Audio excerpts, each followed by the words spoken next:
When you're out here trying to get rich, there's things that you have to try and do that most people wouldn't be comfortable with. You have to take risks that most people wouldn't like to, and this often results in results that are better or worse than you would have otherwise expected. Now, this may sound like an obvious thing, but this is what's holding most people back from true success, because most people look at their results objectively. They see that this has happened and they move on with their day. This can be for the better or for the worse, but I think without acknowledging these properly, you leave a lot of material on the table to gain, which is not necessarily in financial value, but in mental capital. We're talking here about accountability, and why I think it's one of the most important parts of business and making money and success as a whole. This concept can work on both ends. Let's think about it from the perspective of a winner. If somebody buys into, say, a stock that goes up by 20%, this person's now made quite a lot of money. They may have over accountability, saying, I bought the right stock, I'm now a brilliant investor, and I'm going to do this, and then the next investment fails because they thought they were better than they were. This is what I would personally consider as over accountability. They're too accountable for their actions and don't actually acknowledge the external factors that have happened to make them successful. Then we have the other end of the spectrum. We have the person who is under accountable. So we have somebody who researched into this stock, bought it knowing that it's probably going to do well, and then they say, well, it was just luck. They don't acknowledge that they took time to do research, they don't acknowledge that they put their money in the first place, which is why they benefited. They simply look at this as an objective experience and say, I won and it's nothing to do with me. When in actuality, both sides of the spectrum combined are to a degree right. The over accountable guy is to a degree correct. If he hadn't have bought into this stock, his portfolio would have not gone up by that much. On the other hand, the under accountable guy is also correct. If he didn't have the market forces, he would have not been able to make this money in the first place. But both of these guys have a middle point where they are in the right. You see where this crosses over now. And this is just on the side of success, but I think where it hits most people is failure. Most people don't like to acknowledge failure at all in business because most people aren't cut out for what it takes. Most people have one or two failures and that's enough to change their entire motive for their business. So we have people who say start a new business and it makes no sales, or people who start a new business, it does quite well and then it fails. These people often have the same problems and they say, well, the business didn't do well, and they acknowledge either one of two sides of the equation. It goes back to the first side, either themselves or the market.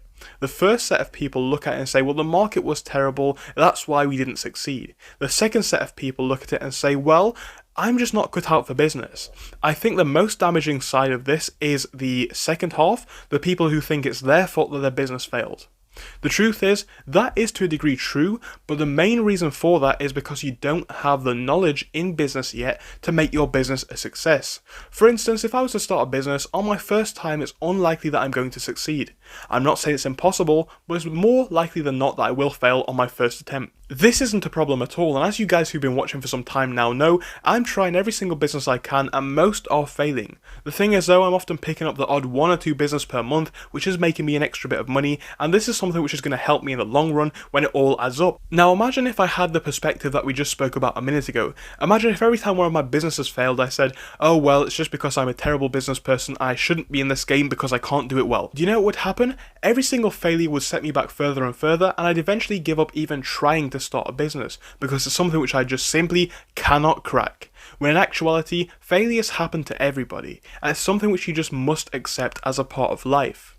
Then we have the other person on the side of the scale which I just mentioned, the person who believes it's all the market's fault and that's why they failed.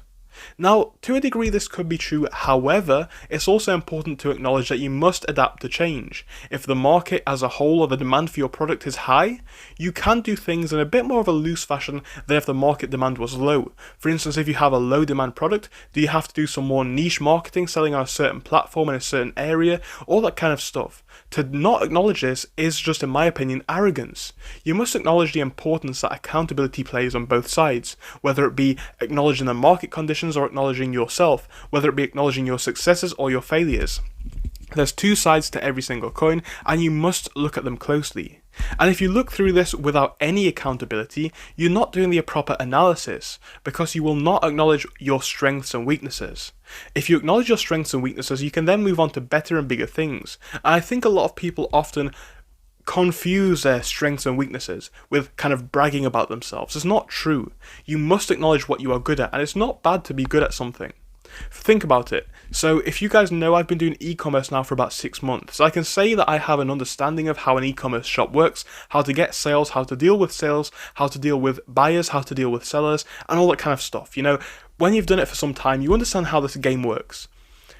It then would not be arrogant for me to go in there and say, hey, I understand how this business works. I believe I could run a new business in this field. It's something that you have an understanding of. And this accountability will help me, because instead of going into business that I may not necessarily understand, I now go into business that I fully know about. This will effectively allow me to pick up where I left off, making more and more money and having more success in this business field. And on the other hand, we have the people who simply cannot be bothered to try again.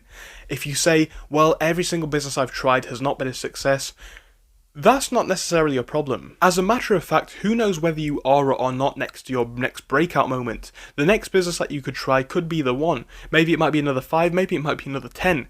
The truth is, every single business model won't work for every single person. You've got to risk it and try multiple times. Everybody does have their own risk tolerance, and I do believe that nobody should go above what they're comfortable with. With that being said though, you must get a thick skin for business. There's going to be failures that are not your fault, and you must acknowledge that this is just something that happened due to the markets, and whilst I may not have adapted well enough, or whilst I may not have been the right person at this time, it doesn't mean that I'm terrible at business. And there's going to be waves where you get lucky, and sometimes it's important to acknowledge the fact that, hey, I just got a little bit lucky here. Yes, I did the work, I was invested in this part in the first place, and that's why I succeeded, but ultimately it's nothing particularly special, and it's not necessarily something which can be replicated again. What I'm trying to say here though is, you must have a balanced view on how business works and how you work as a person, and having true accountability and thorough analysis of what you do will allow you to do this in a more important and more dedicated light. When you understand what you're working with, your benefits, your strengths, your weaknesses, your drawbacks, you'll be in a much better position to grow your personal value and to grow your business value as well.